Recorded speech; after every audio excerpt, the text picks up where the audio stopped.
پچھلے دنوں سارا کتابوں کی شیلف صاف کر رہی تھی تو اس میں ایک کتاب نظر آئی۔ ارے کچھ یاد آیا، یہ لے تیری راہ نجات مل گئی۔ میں نے ایک کتاب جھاڑتے ہوئے اپنی بیوی کو متوجہ کیا۔ راہ نجات احادیث مبارکہ کا مجموعہ ہے جسے مولانا محمد جعفر شاہ ندوی پھلواری نے ترتیب دیا ہے۔ شادی کو کچھ ہی دن گزرے تھے کہ میری بیوی بڑا اداس سا منہ بنا کر کہتی ہے، میری ایک کتاب تھی امی کے گھر، میں بڑے شوق سے پڑھتی تھی، وہ مل جائے بس مجھے۔ میں نے یاد رکھا، اگلی بار ہم امی کے گھر گئے تو میں نے یاد کرایا، تیری ایک کتاب تھی یہاں، وہ ڈھونڈ لو۔ خیر وہ کتاب سامنے ہی پڑی تھی برتنوں والی الماری میں، اس نے اٹھائی اور بیگ میں ڈال دی۔ وہ کتاب یہی راہ نجات تھی۔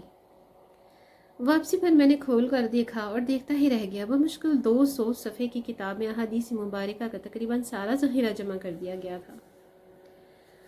احادیث مبارکہ کو عنوان دیے ہوئے تھے اور انتہائی آسان فہم زبان میں لکھا ہوا تھا۔ اگلے دن میں نے باقاعدہ مطالعہ شروع کر دیا، کچھ احادیث مبارکہ کو نوٹ بھی کرتا گیا۔ کل میرا دل کو کیا کچھ احادیث مبارکہ کا مطالعہ کروں، خیال آیا راہ نجات پڑھوں۔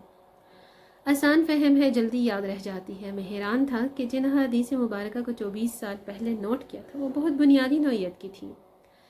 ان خط کشیدہ احادیث مبارکہ میں سے یہ کچھ پہلی 5 پیش کر رہا ہوں جو ہمارے معاشرے کے ہزارہ مسائل کا حل نظر آ رہا تھا۔ فرمایا، حضور صلی اللہ علیہ وآلہ وسلم، روز قیامت میری شفاعت کا سب سے زیادہ حقدار وہ شخص ہوگا جس نے صدق کے دل سے لا الہ الا اللہ کا اقرار کیا ہو۔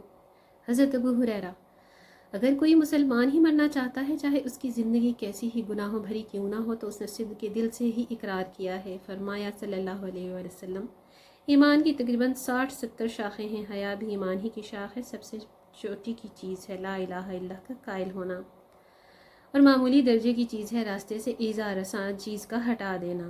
ایمان کی 60-70 شاخوں کا مطلب ہے کہ مختلف مسلمانوں میں ایمان کی کیفیت مختلف ہوگی۔ راستے سے ایذا رساں چیز ہٹا دینے کا مطلب کسی کی پروفیشنل، سوشل، سائیکالوجیکل پرابلمز دور کرنا بھی ہے۔ فرمایا صلی اللہ علیہ وسلم، 3 امور بھی ایمان میں داخل ہیں، اپنی تنگ دستی میں بھی دوسروں کی اعانت کرنا، تمام عالم کے لیے سلامتی کی تڑپ رکھنا، اپنی ذات سے بھی انصاف کرنا۔ حضرت عمار بن یاسر، فرمایا صلی اللہ علیہ وسلم، اللہ تعالیٰ کی ہاں مقبول دین سے مراد ایسی یکسوئی ہے جس میں فراخ دلی اور توسیع ہو۔ حضرت ابن عباس، اصل چیز ہی فراخ دلی ہے، دوسروں کے مختلف ہونے کا مطلب ان کا غلط ہونا نہیں ہے۔ فرمایا صلی اللہ علیہ وسلم، سہولت پیدا کرو، دشواری نہیں، خوشخبری پھیلاؤ، نفرت نہ پھیلاؤ۔ حضرت انس، مسلمان پازیٹیو ذہن کا نام ہے، مسلمان میں نیگیٹیوٹی نہیں ہو سکتی۔ اللہ تعالیٰ ہمارے دلوں کو احساس اور وسعت عطا فرمائے، آمین ثم آمین۔